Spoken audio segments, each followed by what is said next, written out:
Intersectionality. So yeah, this is really what's a pleasure about the summit, that we have many different intersections wanting to learn from each other and be co-learners together. It's a fantastic experience. So next up, if Sophia, you are free as an introduction, or there is Karen. Yes, I am. And just to let our viewers know that we are now live on YouTube as well. So what I'll do is I'll send the link onto the group chat and you can post it out to folks that we're on YouTube live. It's a good way for people to join us.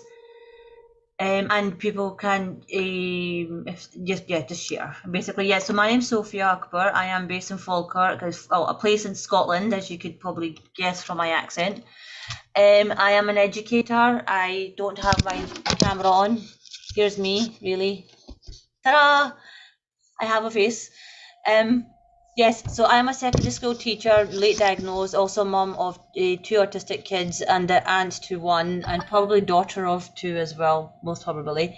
But I am also very passionate about, as an educator, supporting neurodivergent kids. I'm a private tutor, and a lot of things. What I want to share here today is how I work with my autistic and neurodivergent pupils in mainstream education and with my private tuition, and how I do support their parents, and hopefully, the education system as well can benefit from this information and the lived experiences as well. So that's me. I'll pass it over, Matty, to whoever's next. You can take over. I can jump in if that's okay. First, I just want to thank everybody for your patience while we were sorting things out. Really appreciate it. We wanted to make sure that we were getting some tech things sorted out, because a few people are not necessarily comfortable joining in a Zoom, but they are comfortable watching in a live stream. So with all the different global organizations working together, when I say organizations, we're talking grassroots, volunteer, nonprofits, including Al Mazar, where Sophia is the co-founder and CEO of, as well as Autistics Unmasked and Autistic Collaboration Trust, and you name it, all of these different organizations. We're trying to coordinate accounts and make sure that we're all able to access and amplify. So I really appreciate your patience. Just a super quick introduction. I feel like I should just record this and press play, because I've been doing this so much in the last couple of days, and it's really not about me. But I am Karen Tim. I am the founder. I don't even like that word founder, because I feel like we've kind of all inspired each other to found this thing we call the Neurodivergent Infinity Network of Educators. And we've come together and partnered with a number of wonderful advocates, educators, professionals, all of whom are autistic and otherwise neurodivergent, or extremely trusted allies who have joined us at this virtual table, as it were. And I am, my pronouns are she, her. I use identity first language as a member of the autistic community. Right now I'm a white, well, very bad lighting, but I am a white woman with purple tinted glasses. Right now my hair is long, straight, and dark brownish looking.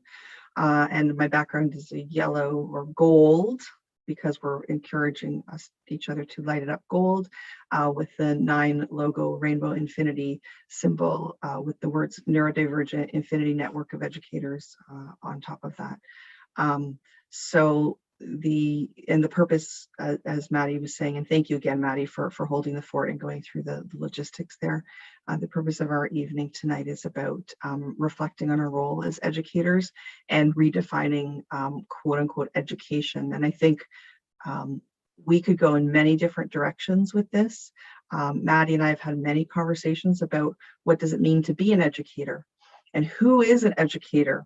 And that ties into the idea of the expert, right? Who are the experts, and how do authentic lived experiences, to connect to that, tie into that, and how do we utilize all of these things to improve what we call this thing that's education, right? What's our role in this, and where do we go next?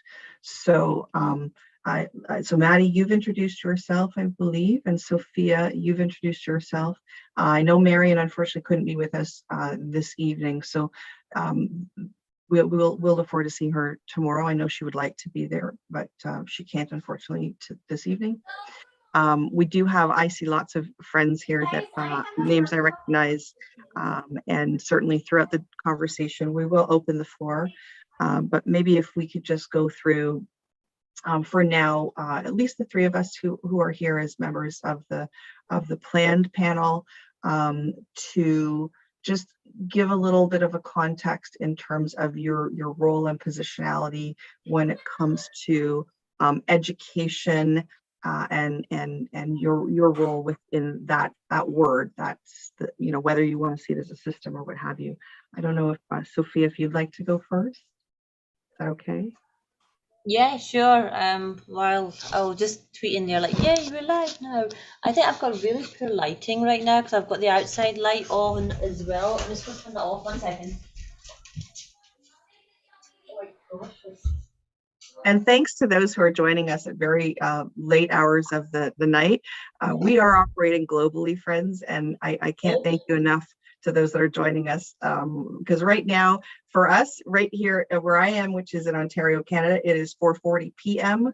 But I know Sophia and Maddie are 5 hours ahead of us. I know there are lots of you that may be later than that, or much earlier than that. So again, thank you for adjusting your schedules to be here. Go ahead, Sophia. Thank you so much there. So in my capacity, I'm a secondary school teacher, a math teacher. And I've always had this inclination to analyze children's behaviors and their experiences in school. So when I did my teacher training, my first topic of research was definitely why are kids disaffected in school. So I did a whole dissertation on this, which led me to social emotional behavior difficulties, which was my next bit.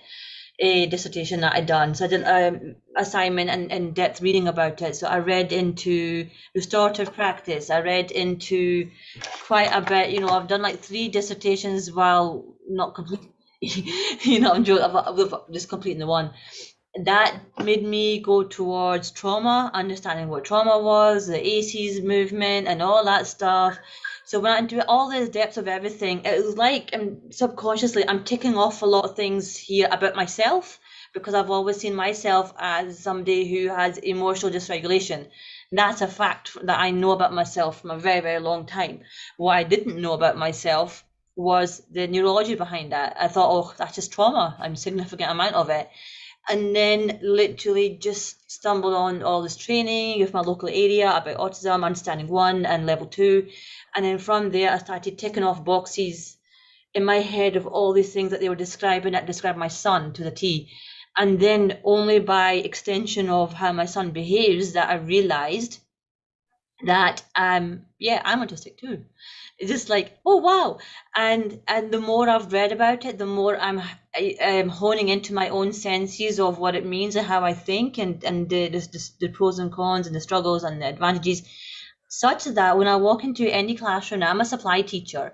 So I have been in different classrooms without knowing the kids in front of me in different schools in the recent couple of years, and I can spot the neurodivergent kid within 5 minutes.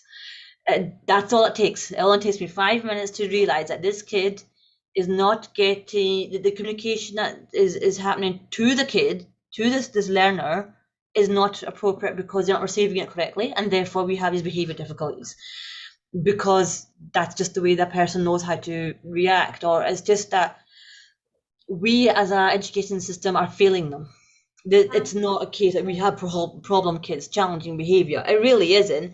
It's a case of, well, what can we do differently to engage them? So historically, I've had pupils in my classroom where I've been told by the coordinator of behavior for learning, because the coordinator for behavior for learning for one of the top schools in Scotland came to me and said, this person is XY, the person, right? And you're, I think he was in 3rd year, so he's like 15. I was told this child here is unteachable. I'll never forget this. This person is unteachable. And I'm looking at him listening like, okay, because I've always been seen as a amateur teacher who doesn't really know her trade. I don't know, maybe it's just my ADHD or my childishness, but I've always been perceived like that, right? And I'm listening to this senior, you know, management person saying that this kid cannot be like, it's just totally unteachable. And I'm like, well, the thing is, right, this person you're talking about who's unteachable is like the first person in my classroom and the last person to leave, who ditches other classes to walk into me, to come talk to me, who cannot get enough of algebra just because he absolutely loves it. Just, I don't know how it is what I've done to him, but it's moments like this, or when I'm listening in the staff room. Here's the hurtful part is that I'm hearing in the staff room my colleagues, and they said to me one time, just talking to each other, like, if I had an autistic kid in front of me, I wouldn't know what to do with them. I wouldn't be able to identify them or see what to do with them, right? And I find that pretty offensive, because for me, I had just recently been self-diagnosed, accepted the fact that I was autistic, and I could just, the minute I see somebody with a fidget toy, with somebody who's just angry.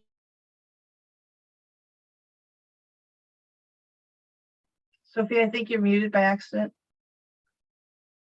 Sorry, I wasn't supposed to mute myself. There was somebody else unmuted. Sorry. If Matty could have a wee look, could ask, could folks just make sure they are muted, because there'd be background noise, and then, you know, I think our ears have had enough of it today, to be honest. So as I was saying, I completely forgot now. My role I see now as an educator is to look at how I can support the learners in my classroom for the best that they can do, and not just see face value of what they show me, because they're not going to trust me by default until I show them that I understand them. That's the first and foremost path that any educator needs to take with any learner. So when you have mastered how to get the trust of an autistic individual, you will be able to get the support. You'll be able to support any child. And I'm looking at not just neurodivergent, but those who are neurotypical with trauma, those who have other, mental health difficulties. There's lots of crossovers here, because autistic people are, full of trauma and anxiety and mental health difficulties as a consequence of not being treated correctly. The whole school refusal trope that we have is not that the kid refuses to go to school, it's because school is not a place for them. And this is my journey with my own son. I was just showing my co-hosts here that my son's school is celebrating Autism Acceptance Week, and I think it's probably because I've made enough noise. Thankfully, I have made enough noise for them to actually make a point, because last year, this time, 12 months ago, I said to them, are you doing anything for Autism Understanding Month? And they were like, sorry, it's the holidays, we can't do anything about it. And I just got kicked to the curb. This time, 12 months ago. I have been making enough noise, and the parent council and questioning, and enough disruption has happened for them now to say, well, you can't ignore it, can you? And as being brown as well, a brown mother, autistic mother of a brown child, a teenager, I've had the police at my door because the things that he says or his special interests and all that are taken the wrong way. So I've had Prevent, people from UK will know that, how awful it is. It's just a way to get Muslim people to be basically, just to ruin the record for the rest of their life and traumatize them. That's basically a government policy that we have here in UK. I've had Prevent to my door with an autistic son talking about a game which the after school carer person misconstrued, called the police behind my back, not tell me anything, and oh my gosh. Yeah, Prevent, exactly. I've had that, and so it's a running joke in my family now. Like, we don't want not Prevent all over again, mate, just, because as every other boy, he likes his shooting games, fighting games, strategy games. And because it's World War II, World War I history, it's a special subject. You can imagine the amount of violence that went on in that era. And so for someone to know all this stuff, there's all these biases that we have. And then in particular, I mean, we had a fantastic evening. Was it last night? Jordan came, the non-speaking autistic experience, and to understand all that, I thought that was amazing. On the flip side, I'm going to go on the flip side now. My son and I, because we're verbal, because we're apparently intelligent, we are denied so much support.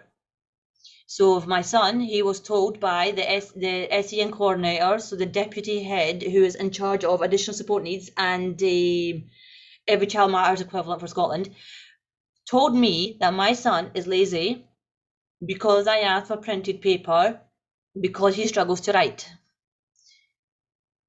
because he's a grade A student, right? So the fact is that those processes that's happening in his head and the meltdowns that we've got going on at home, they're my fault because I'm just that kind of parent, because it's a whole, she's a brown parent, right? The whole black kind of culture kind of parenting, that's the issue, that's a mother. By default, I have my own community blaming me for my parenting, for my kids' meltdowns. And then we have the school as well. And then we have the school saying he doesn't need help because he already achieves quite well. And he's getting compared to, you know, other children, basically, other learners his age, rather than being compared to what his potential could be. And I've said it very black and white. Even if he is achieving very well, 80s, 90s and all that percentage, that's not my concern. I'm not for grades and percentages. I am here to get support for my child for his mental health. So mental health for an autistic person, support for an autistic person as a teacher is helping their mental health. And that's the first and foremost thing, because we bang on about, you know, helping prevent mental health breakdowns and all that, and we all know the statistics here where it just goes hand in hand, doesn't it? Autism, mental health problems. What are we going to do about it though? Are we just going to remain like being big statistics, you know, for people, you know, just we go off and, you know, we end our lives because of our brain? No, it's not because of us and our brain. It's because of how we are treated and the barriers that we have as teachers. We are the first barrier. It's up to us. We can be the first barrier or we can be the first port of support. And I'll give you an example of my younger son, who has been rejected for diagnosis 3 times because the class teacher refused to actually think that he was autistic or ADHD, because he is capable, he's able, he smiles, he's academic, he doesn't complain. But then when we come home, we have all this, you know, again, the whole fizzy bottle syndrome that we have, right? And I've had to go behind his back, the teacher's back, and the head teacher's back as well. I have to go behind, you know, all these senior members of school and go to speech and language therapy, education therapy for my oldest child, for the specialists, because unfortunately we have this system that if the school don't give information, then the assessment process doesn't go forward. This is a major hurdle for getting the right support for autistic children going forward. Had my son got the right autistic support going for, you know, in his primary, when he was 7 years old, he wouldn't have been suicidal 3 years ago. He wouldn't have run away from home middle of the night. I wouldn't have to call the police on his aggressive behavior because he's making me unsafe and his siblings unsafe.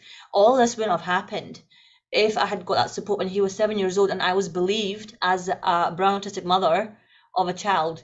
But these are the structural barriers that we have as I'm talking as a parent. And as a teacher, I see my colleagues are barriers, the ones that I'm working with in my area. I had a colleague who works in a special unit for autistic children and additional support needs. And she messaged me one time, we're in the local union together, I'm the equality rep. She messaged me saying that we have an autistic adult in our school. How do I deal with him about X, Y, Z? And she has been working with autistic kids for the past 20 years, and she's coming to me because she needs support with an autistic adult male colleague. That just speaks volumes. She herself is not autistic, right? When I was open with her and the group of colleagues in this local association WhatsApp group, the first thing she said, again, this woman's been around autistic children and working with them for 20 years, says to me, "Oh, Sophia, I wouldn't have taken you as being autistic." That's what we get with someone with specialist provision. Forget mainstream, man. What do you expect from mainstream people? So what I'm actually advocating for in Scotland through my teaching union is not just anti-racism education to be mandatory for teachers, but also autism understanding. Because if we can understand the behaviors that we see in the classroom and we fob them off as difficult children, or he refuses to work, if he refuses to write, or he refuses to go to school, or she just acts up, she chooses not to speak to me.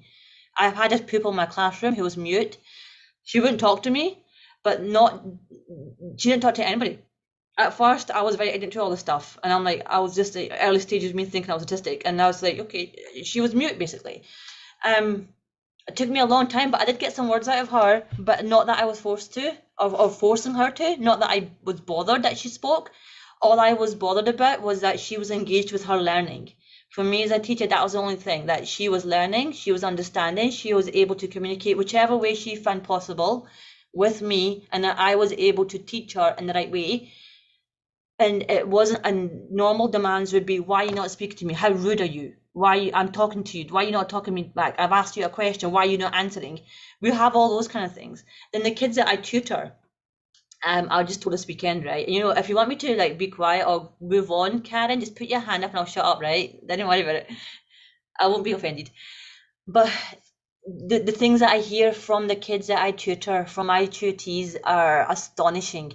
So I have a kid who has dyslexia and most probably ADHD, and the teacher has her back towards the actual like board, and then she gets told off for not focusing. Like, where's your common sense? I have actually had to draft a letter to her school for the mother to say, like, you need to do X, Y, Z, set her near to the board, give her time before you ask her a question. It's always good, and this is something that I do in the classroom. If I want wee Jimmy to give me an answer, I will say, like, Jimmy, I'm going to ask you after I ask Tom and Laura, right? That's the way I do it. So then he knows he's going to come next. That's the way I prefer. And I know that any child who has anxiety, and we know teenagers, because I'm in the secondary setting here, teenagers hate being put on the spot. They hate being publicly praised. They want to know in advance. All of these typical teenage behaviors, we can help them all out if we know what to do correctly for the autistic child or the autistic learner. I mean, okay, you don't want to write. I tend, in the classroom, I will go up, and if there's somebody who's struggling, and I know they're capable because verbally they will give me the answer and explain. So I do check for understanding in different ways. I don't believe whatever I see is the actual understanding, or whatever I hear. It has to be both, or one or the other. It's just different ways of assessment for learning that we do as teachers. I'll just take the jotter and I'll scribe. I'm very quick to ask, would you like me to scribe for you? And I'm actually doing a series on my YouTube, my TikTok, and I need to do series number 3 actually. But how difficult is writing for our autistic learners, and whether they're adults or children? So I have triangular pencils, triangular pens. My younger one has a triangular pencil grip. And I've given this to a 17-year-old who passed his test, drives a car, but he's dyspraxic.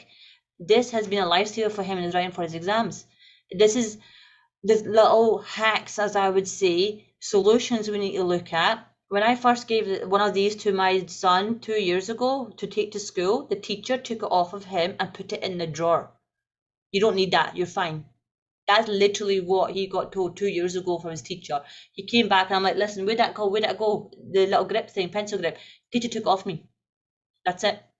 Why? Why can we not make those simple adjustments? Now, because I am quite vocal with my kids' schools, I'll tell the teacher who says, I don't switch off at night either. And she's comparing herself to my ADHD 9-year-old. Like, because my kid's got ADHD, he can't switch off at night, and he also has all of that day's interactions playing in his head. She's comparing him rather than saying, yeah, I hear you, I see you, I hear you. No. Like, why? That's ableism 101, right? We need to stop this, and we need to say, I hear you, I understand you, and I believe you. The biggest thing I could say as being a survivor of all sorts of different types of abuse is if you were to just say to the person you're trying to look after is, I believe you, and this is your perspective and this is your reality. What can I do to make things better? And a lot of the times when you ask that to an autistic person, you're like, I have no idea what will help me, because our default is struggle. Like the example of when I first got these 2 or 3 months ago, I did not realize how badly I struggled to read until I had these. And I'm like, oh my God, it's like you're limping your whole life and all of a sudden you get a walking stick and a support, and the pain is just eased. because this is our default. We don't know otherwise. So when you're asked, so what do you think will help you, do better at school, or help your mental health? This is a quite redundant question. We need to ask the adults, the autistic adults, the autistic neurodivergence, what went wrong and what have you done so far to help you? So then we can learn and offer that support. We can't just impose it. It's about saying what's right for that person. So we could just get ideas from adults and then move on from there. Kanya, hands up. So I want to take a wee break. Off you go. No, so many great points, Sophia. Thank you for that. That's exactly the direction I think that we need to take the conversation. It's what's the answer? Because there's no simple answer, but there is a wealth of expertise. There's a wealth of broad lived experiences globally, and that's partly, really, that's why we're here, right? Is to broaden the narrative of autistic realities, for sure, first and foremost.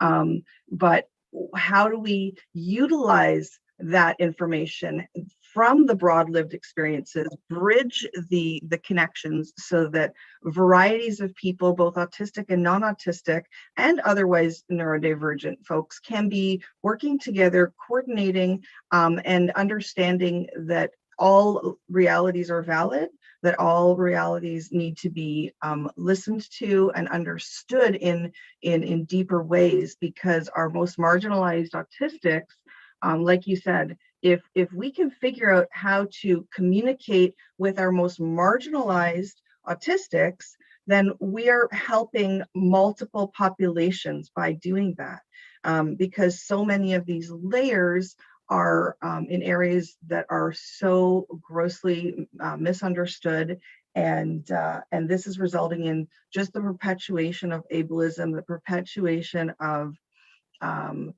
people utilizing strategies that are like a one-size-fits-all approach.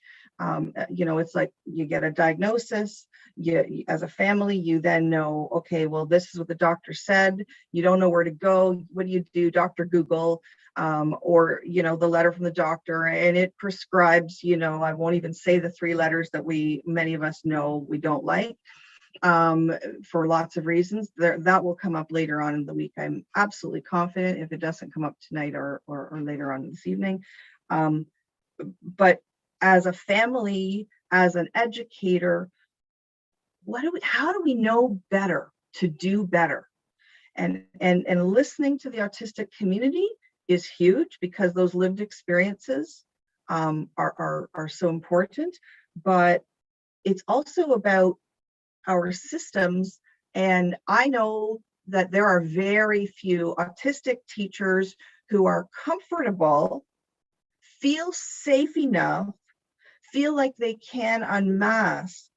And it's almost like, you go through this journey of, first of all, figuring out yourself. And we are all continuing to do that, regardless of when or if we were diagnosed. But then, as an autistic educator, just experiencing ongoing daily microaggressions and knowing that what's going on in the room beside you or in the class beside you, or not being able to fix the system when you have all of this really authentic lived experience, that we get the data. Our minds are programmed to receive the data. So when people say, well, what's the data? This is a evidence-based, blah, blah, blah. We can see the evidence. The evidence is out there. You just have to know who to ask. And thousands and thousands and thousands of people are telling their stories now about how education has traumatized them. So if that's the case, what do we do with that? We have to accept and understand that everybody has a different lived reality, for sure. But why would we wait until we're hearing the stories from these adults? Why can't we put some things in place now so that we're not forcing mouth speak in class, so that we're not forcing kids to sit with hands and feet still? And I say this to this audience, whoever's watching our live stream, I guarantee you that there are still at least one, two, or more adults in any educational setting that still think that hands and feet still is something to work towards. That is mind-boggling to me at this day and age. And I know we're all at different places in our careers, I get that. But whether we have very steeped in tradition folks who are, have layers and layers of, I've been taught this way, I've been taught this way, been taught this way, they don't know what to do. Or we have our newer educators who they were never taught by autistic adults about being autistic. They've only learned what they've been told by those with evidence-based information. And it's really, I'm doing air quotes for a reason, because there's a lot of debate about what is exactly evidence-based and what proof is there that certain things work or don't work. What we do know is that behaviorist approach is often very, very damaging. And if the purpose of a behaviorist approach in a classroom, in a therapeutic setting, in a whole system is to help the child fit in, is to help the child be employable, is to help the child look more like, act more like, sound more like, move more like, communicate more like somebody that's not their authentic self, then we've got it wrong. And I don't want to go too much further into that, but that's the seed that I want to plant. But I still think the question is, what do we do if I was a new teacher or somebody in university just joining the faculty of ed? What do I need? What do our teachers need to know or to do so that they can make things better? Because I know I have witnessed and experienced lots of teachers over the last couple of years really changing practice, learning about the terminology, learning what's identity first language, listening to the community. Hall just said, sorry, what's hands and feet still? Yeah, and Jean, thank you for clarifying. And Jean is also an autistic educator, and thank you. So oftentimes we will say, or we'll sing in kindergarten classes, or my mouth is closed, all this. Hands and feet still is literally trying to perpetuate the notion that you need to sit crisscross applesauce and you need to sit with your hands in your lap or on your desk or all of that, right? How many of us remember being told that as children? We're still doing that, many educators. And where does that leave? What room is there to normalize stimming? How are we telling kids that they are authentic and good to be authentic? How are we teaching acceptance if we're doing that? So I know the educators are absolutely looking for information. Jean, I see in the chat what you've put in, and I want to honor that as another topic. Would you like to use mouth speak, or do you want me to read? Whatever. Okay. I'm comfortable with anything. Yeah, go ahead. If you want to introduce yourself too, so people know who you are, that would be great. Sure. Hi, everyone. I'm Jean Clifton. I run the Actually Autistic Educator podcast, which it's kind of a hybrid thing. About half my listeners are fellow autistics, but I also work with a program to do professional development trainings with teachers, therapists, and medical professionals. And so I get to geek out and throw a lot of different stuff in there. It makes me happy. But I'm also a licensed high school teacher, but I used to teach 10th grade English, and now I do support as the reading and study skills coordinator at a public university, and am an adjunct in the special education department. And I'm autistic, of course.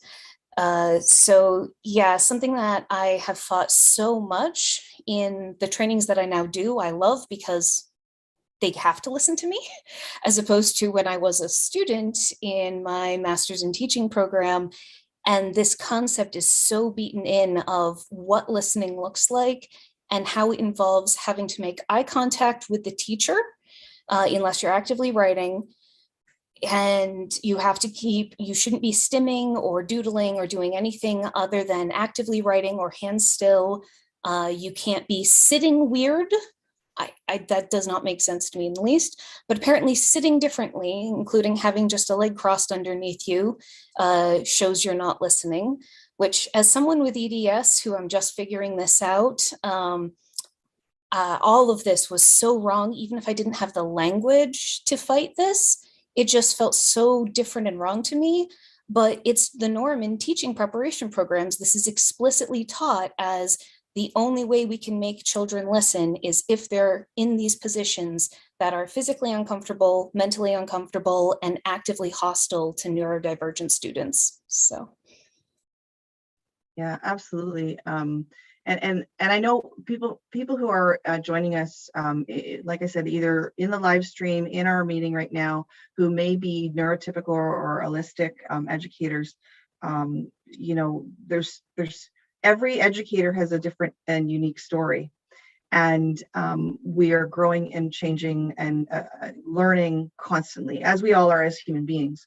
But I think regardless of what our story is, I dare say there's very few, in fact, I don't know any educator, including myself, who is where they need to be in terms of meeting the needs of autistic children, autistic people, really, in general. And that's coming from an autistic person who's like, this is my jam, right? So, I mean, it's pivotal that we figure out how we can make sure that our little people and our families feel like there's ways to bridge the communications, so that we're not trying to force students to be somebody that they're not. And eye contact was mentioned in the chat, which to me is a big one. I did not grow up in a family where, you know, there was this militant, be respectful, make eye contact. I never got that messaging. It was never something that I felt particularly, I say this with all due respect to anybody who's like done trauma work. I don't feel like my eye contact raising was that traumatizing thing. Do I now feel traumatized by the fact that I still to this day feel like if I'm not making eye contact, I'm being judged? Yeah, because the layers of systemic ableism, it didn't come from my home, right? It's been the norm to make eye contact. It's been the expectation, and that's not universal culturally. First of all, let's just throw that out there, right? Which again, I want to plug Autistic Quinn Dexter, because he did an amazing video on that.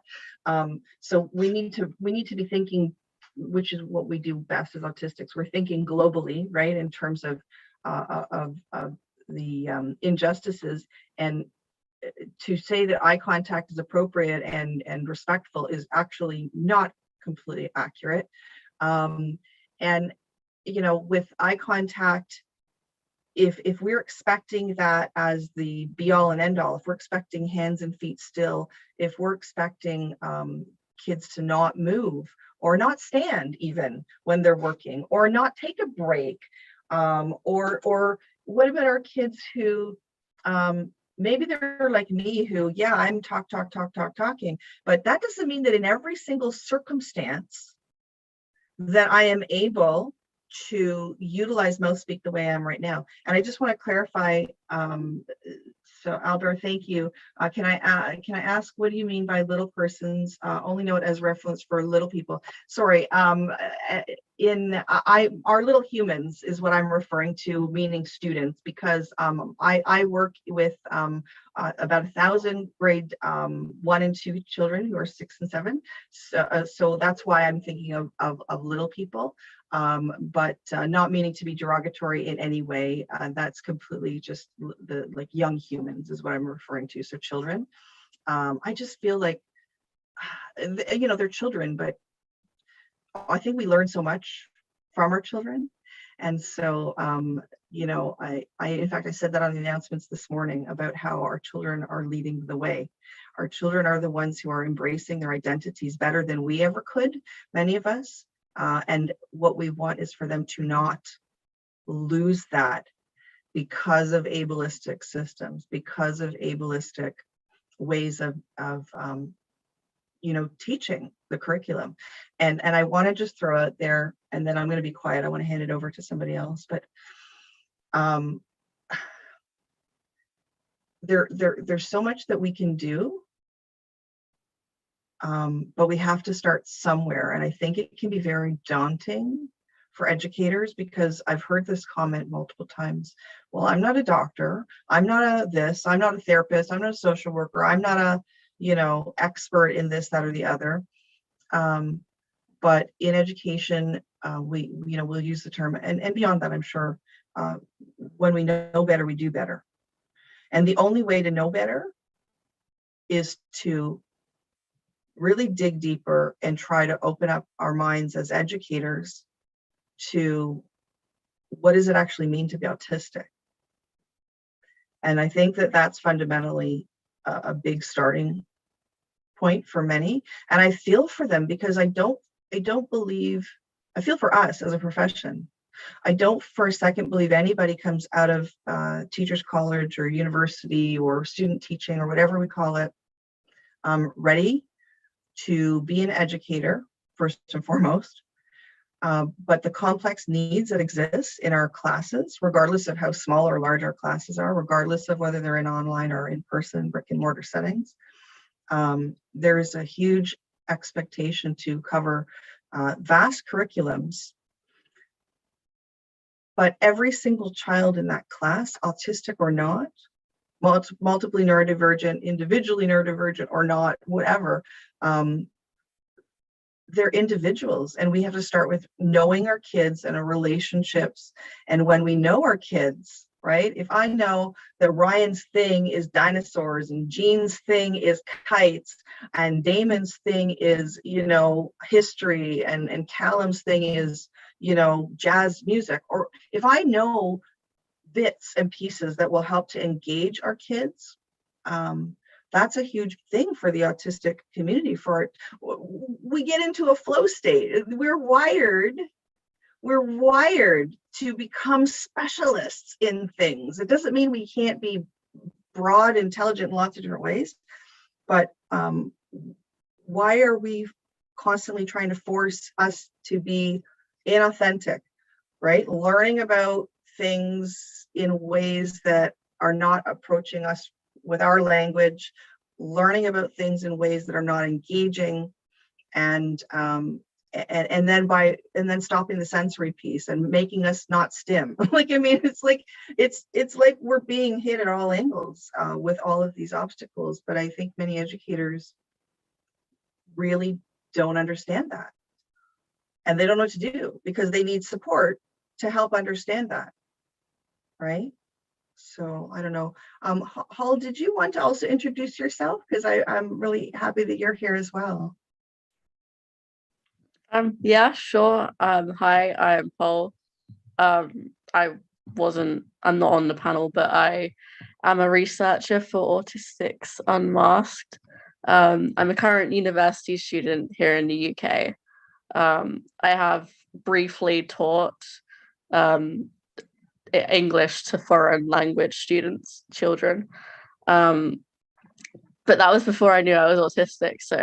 I only figured out I was autistic very recently. I've also done some mentoring in schools. I did that recently. I mentored an autistic 12, 13-year-old. 12, 13-year-old. Mainly about options for university, but I made it very clear that I was there as an autistic individual, as someone who you can relate to, and talking about openly and honestly what your options for the future are, any concerns about the future, how to plan for the future, and just to be there as a non-judgmental, infantilizing or patronizing figure. Because when I was quite young and planning for my distant future, a lot of the adults in my life were like, why are you planning so early that's very weird, you're too young. And I'm like, I just like planning for things. So that was something I liked to make really clear when I was mentoring. So I've got experience with that, as well as being on the exec committee of a society at my university, where a lot of the work we do is advocating and also campaigning for better education for neurodivergent, especially autistic people in our university. But we've also delivered training to teachers in the schools in the surrounding area. We have trained a lot of teachers in how to engage with neurodivergent students. And we like to make clear that our approaches come from our own lived experiences as well, quite young autistic people who have just left the mainstream education system and now are in higher education. Yeah. Thank you so much. Great to have you here. And certainly if there's any other educators who are autistic or otherwise neurodivergent that would like to contribute, that would be great. I think what I will do is I'll field a bit of what's in the chat right now, because I do know that there's some comments that I want to make sure are mentioned. Jean was I'm just going back a little bit. Jean mentioned that I had 2/3 of a graduate class come after me when I was in my teaching program because I pushed back against what listening looks like.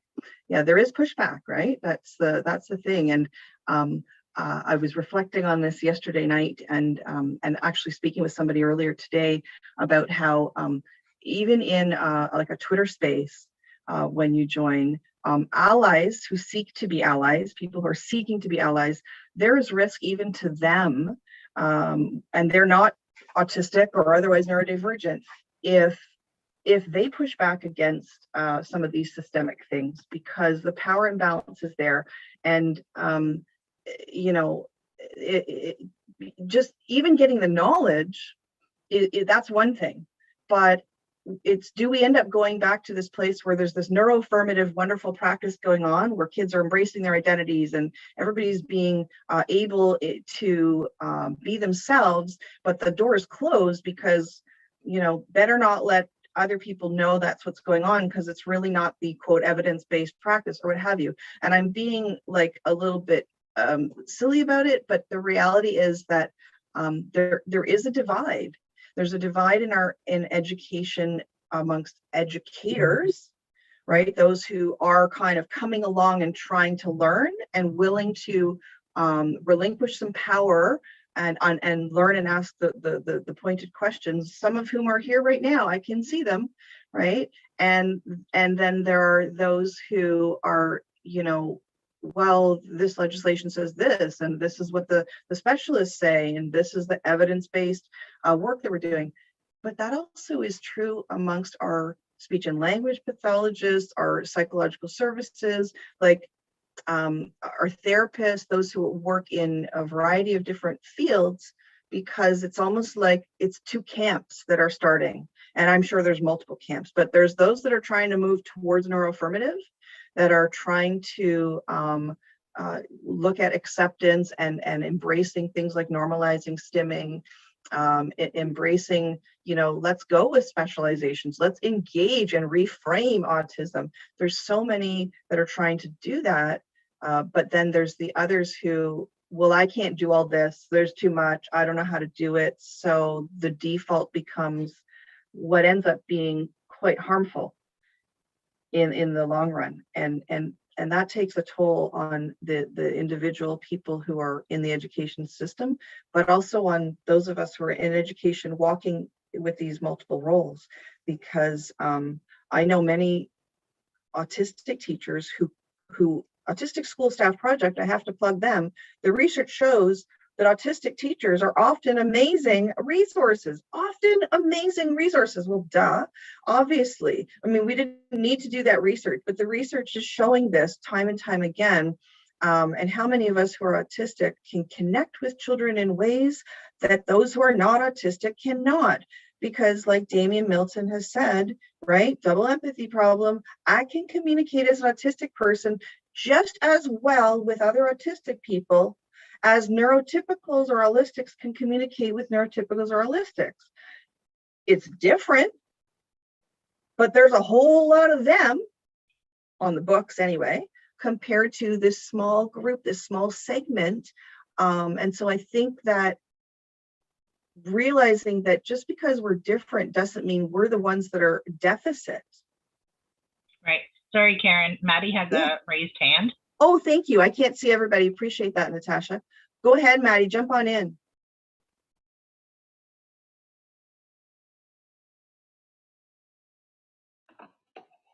Oh no, go ahead, Karen. I don't want to cut you off mid-flow. I've been waiting for about a good 20 minutes with that, but it's okay. I'm learning from everybody, and again, for me, it's the intersectionality is key, and it's been a pleasure to see some new speakers come into the conference, and building on the time and the points. I'm being appreciative of that. What I can say, if I'm here now with this, is in terms of an elephant in the room around applied behavioural analysis breaches human rights. I'm not going to lie about this. It's founded from conversion therapy, for those who do not know, linked to gay conversion therapy. And right now I don't have all the exact information, but if you look at autistic researchers and the amazing groundbreaking work being done by AutoCollab internationally, which I'm involved in the Human Rights and Disability Rights campaign, and it is linked to that autistic people like myself and all of the amazing beings you have listened to have been told they're not fully human. So anybody who is complicit in treating autistics like animals, I feel to those, saying, well, it shouldn't be talked about, or for example, who follow positive behavioural support, it's founded from a framework of behaviourism that is about telling a child, then telling an adult, they are deficient, they have something wrong with them. And what I embrace and many others is the neurodivergent paradigm, that human beings are in a constant state of flux. My specialism is in philosophy and the history of thought, and how existentialist philosophy, how you have to find that authentic self, how to give people the knowledge that everything around you is perception, is key. And a lot of, my philosophy degree and research was on how an autistic subject can live an authentic life in neoliberal capitalist society. And it's also capitalism and neoliberalism that is manipulated education, and it goes to a wider point of how we view what education even is. It has been subverted by those who seek to monopolize finance, industry, institutions, and to tell kids this and to be proudly and defiantly pure in being autistic is something that we as educators must and will continue to do. And as I say, if those institutions in the world are still investing in these human rights abusive treatments perpetuated by organisations such as Autism Speaks, that should be trialled on human rights abuses for ABA and many other things, and there will be in time. You're complicit in that abuse. We deserve to learn about what life is, to not continue to be excluded in schools. There's autistic kids today still being given electric shock torture in the United States and around the world and other places. And it links to this behaviorist model.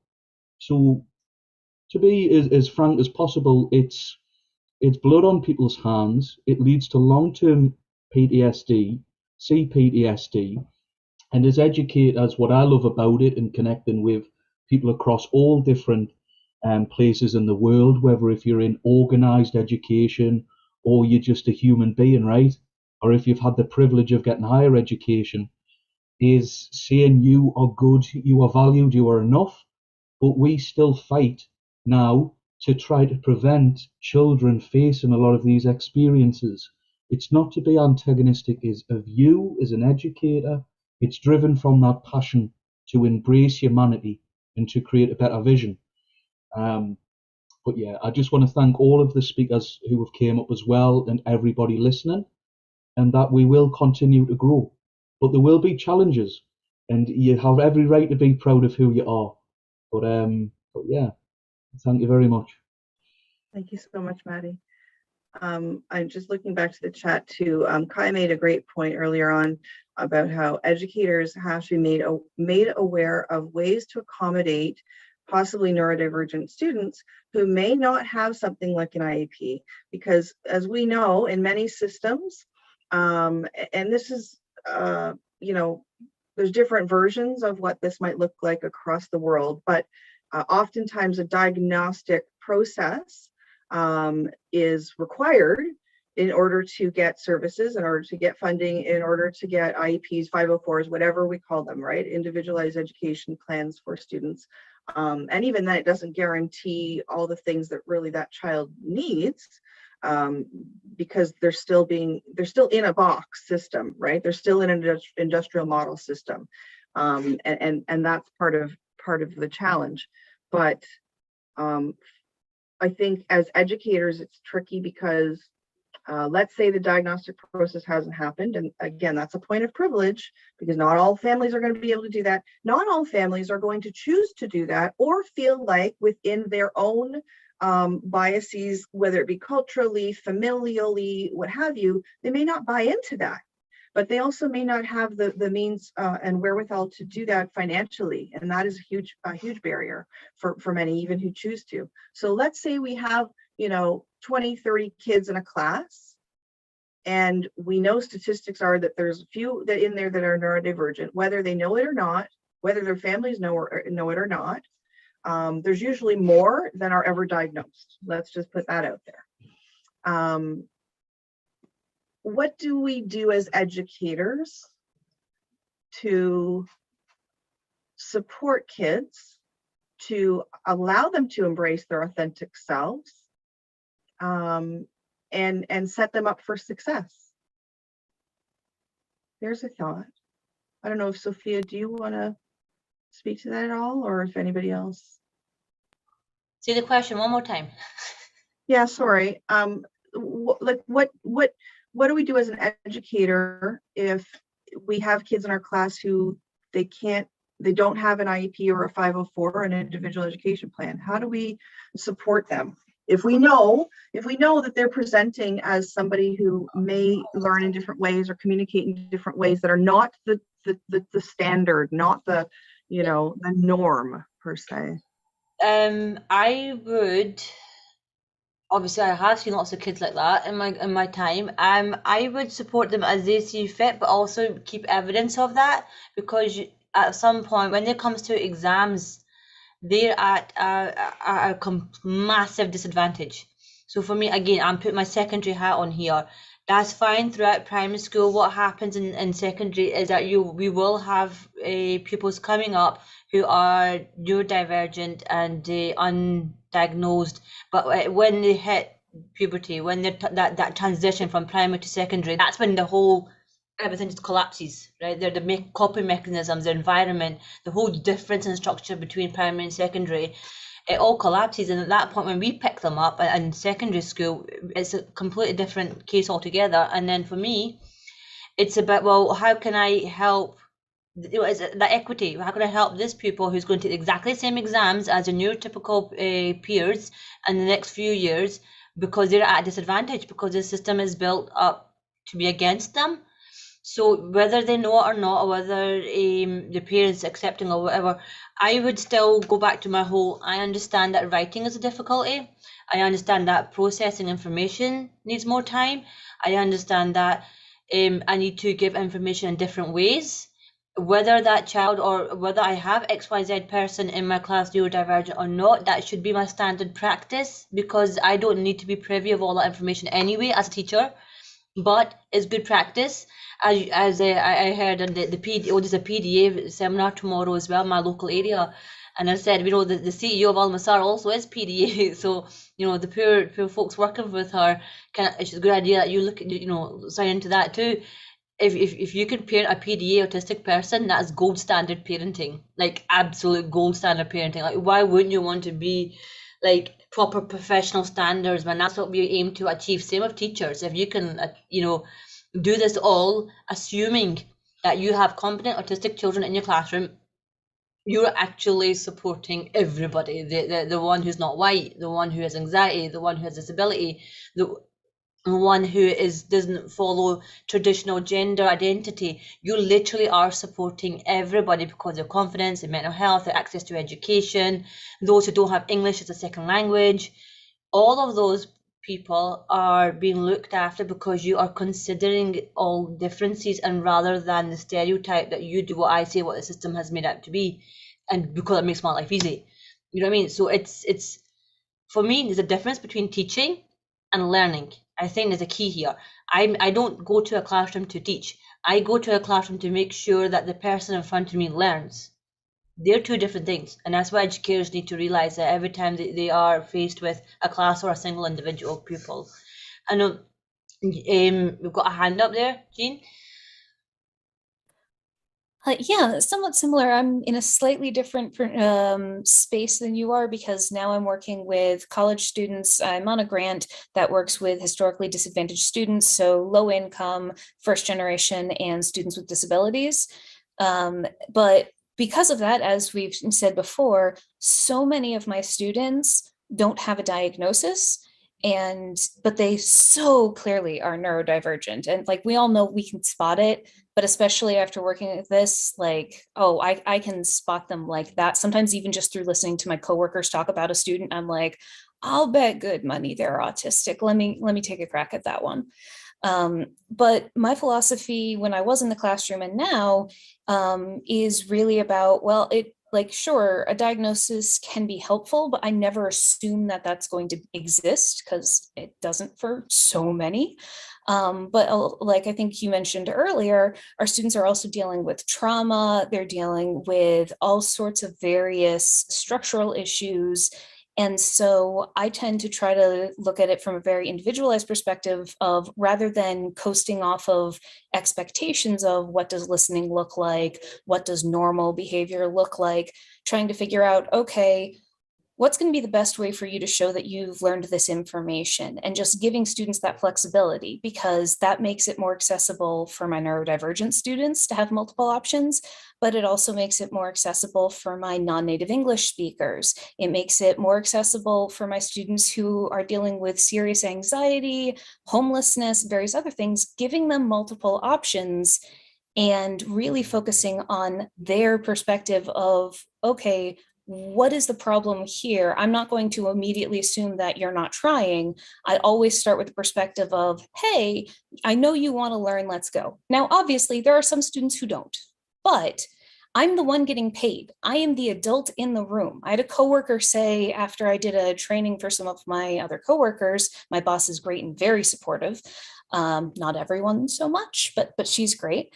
I did a little thing about autism and also cultural awareness, that we have a lot of issues. We need to not be judging students because maybe their eye contact differences are autism, maybe they're cultural, maybe they're vision problems. Just stop reading it as disrespect. And I had a coworker really push back and go, well, how am I supposed to be able to tell the difference if it's autism or disrespect?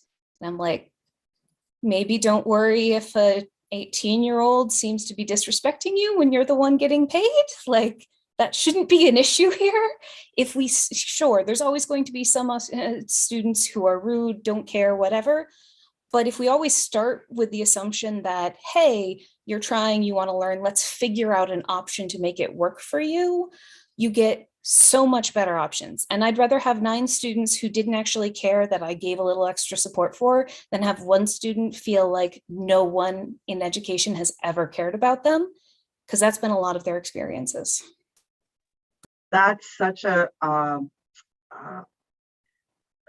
pivotal point, to say that, right? Like, I'd rather make sure I'm doing all of this to be equitable than worry that there's going to be that one person that you didn't reach. Like that we have to feel like we can reach them, and that's really the essence of what equity is. It's right. I mean, we have to use words like accessible and inclusive and equitable until things are inclusive, accessible, and equitable. And I think that's what's so fascinating, right? I think there's so many misnomers in education, so many assumptions in education, and really it starts with knowing the child, knowing the circumstances. Constantly, we have to, as educators, and nobody's saying this is not hard. This is really hard. It is hard to be an educator. But when we sign on to be educators, I think we have to be recognizing that it's a moral obligation to be continually learning. If I'm a doctor and I'm not continually learning, right? People will die, right? Because if I'm not a teacher or an educational assistant or a child and youth worker, or, you know, if I am charged with being in a carer profession, right? A caring profession, a service industry, supporting the growth of little people growing up through systems, we're helping, and we're not making that person. But let's face it, we spend more time as educators with students oftentimes than their grown-ups do for years. And just imagine those that are going to a daycare setting or a secondary carer because of work schedules, right? So we are charged with this enormous task and have, I feel, a strong, very strong moral obligation to make that the forefront. We talk about putting equity and human rights at the forefront of everything we do. That's all we're asking for. We're asking for education to allow teachers, to allow these people to start listening to a variety of perspectives, to start really opening their eyes and to challenge our own biases. And it's hard to unpack those biases. It really is. But I think as a teacher, we sign up for that. If we get into it and we're in a rut and we're doing what we've been doing for XYZ years, then there's already something wrong, because there is no best way. There's only continually learning, right? And I think that's sometimes what people forget. And then the people involved. I think Natasha quoted one of our former administrators when we worked together back in another board, putting people before paper. That is so true. And yes, there's place for policies and for paperwork and documentation. Absolutely. Those are important, because that's how often we get services and support, etc. But in an educational sector, if you don't put the relationship with that person, that attachment connection, that understanding that individual first, you're not going to really be knowing what steps to take next. You're not going to be able to navigate and facilitate the learning and success of that person, because you're not trying to understand who they are, right? Too often our educators are so stuck and feeling forced to follow a particular path, but if they are allowed to open their minds and dig deeper and try to understand more diverse experiences, oftentimes it can be life-changing, right? The other idea I want to make sure we put out there, which I've been trying to read through the chat, we won't have time to go through them all, but the idea of presuming competence, and that whole idea of there's those that quote unquote don't look autistic, which we know is a ridiculous statement, right? We know there is no look. There are those of us that can tell a lot faster about some of our friends, etc., because we have this thing, this dar thing. And I mean, I do believe we have it, because we are data seekers. Our brains are wired to it. Whether we say we like data or not, it's constant and ongoing receiving of information when you're autistic. And what we do with it is another thing. Proving what we know is hard in some cases, because often it's translating it for people who are not wired like us. I don't even like to say wired, but who do not have this kind of neurology. And again, we're all unique.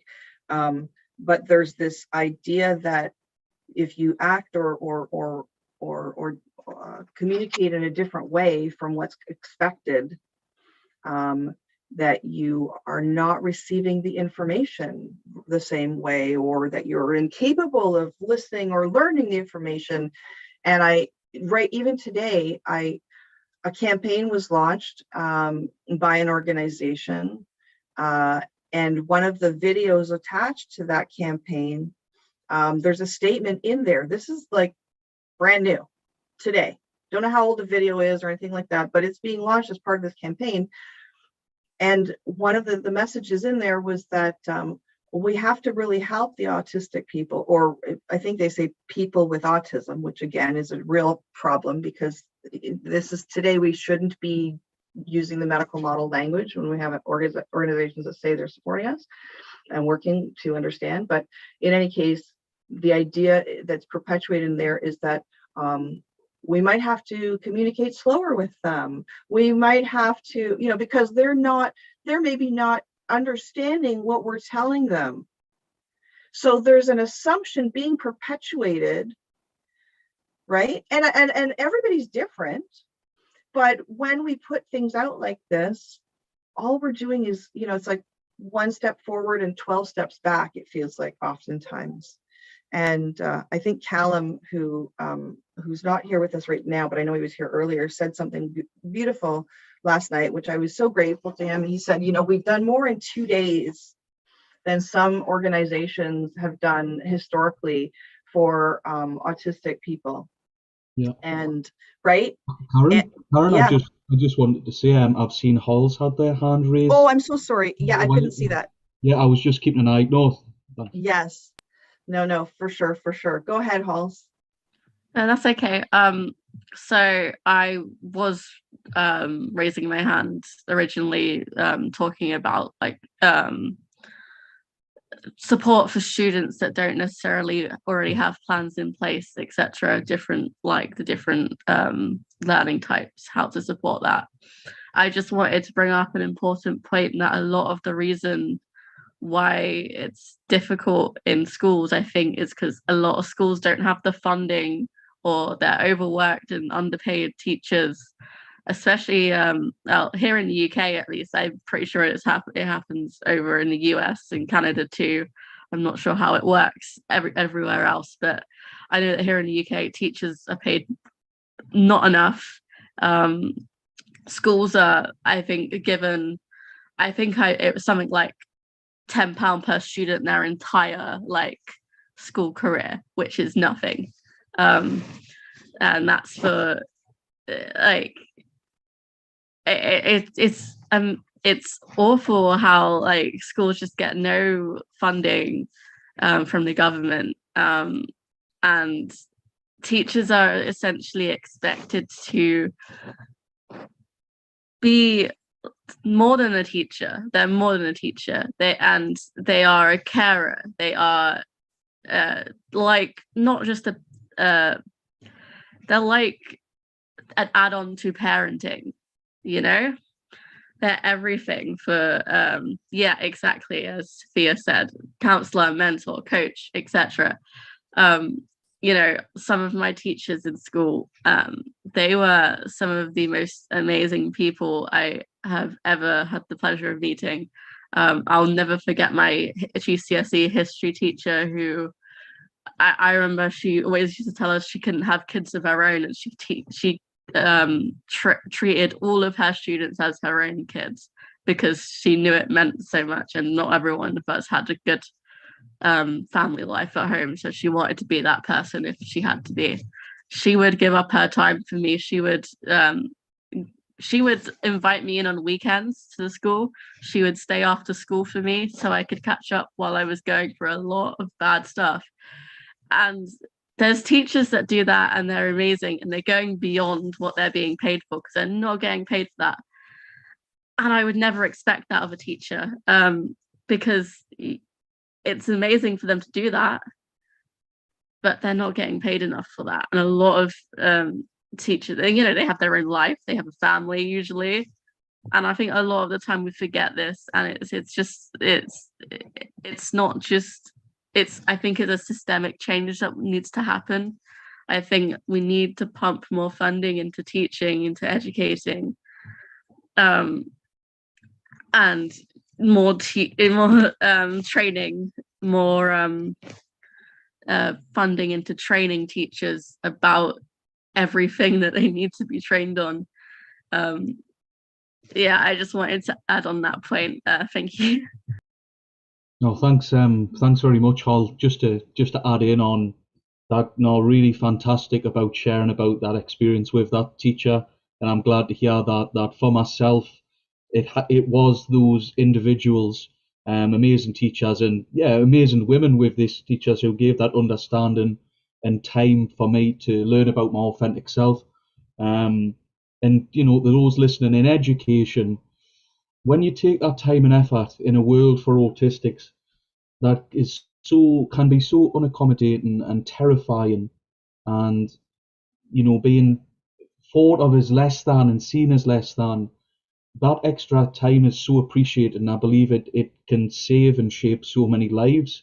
And just building on that about the financial situation in the UK, it's, you know, you are having the choice right now of people having to heat the homes or to eat, you know, with a lot of wages and the 0 hour income economies and 0 hour contract economies, and it does all tie in together. But you know, to all those teachers, you're appreciated, and to take inspiration from these moments that sometimes standing out against the crowd, standing out against really damaging old rhetoric around the DSM, and you know, calling that out.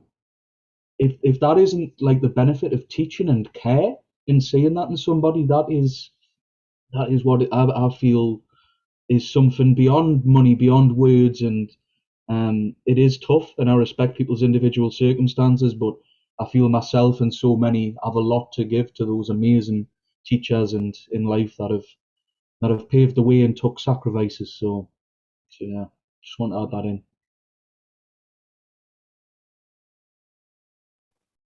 I'm just watching our time. Thank you for that, Maddie. I know that we've got our next presentation starting in a few minutes.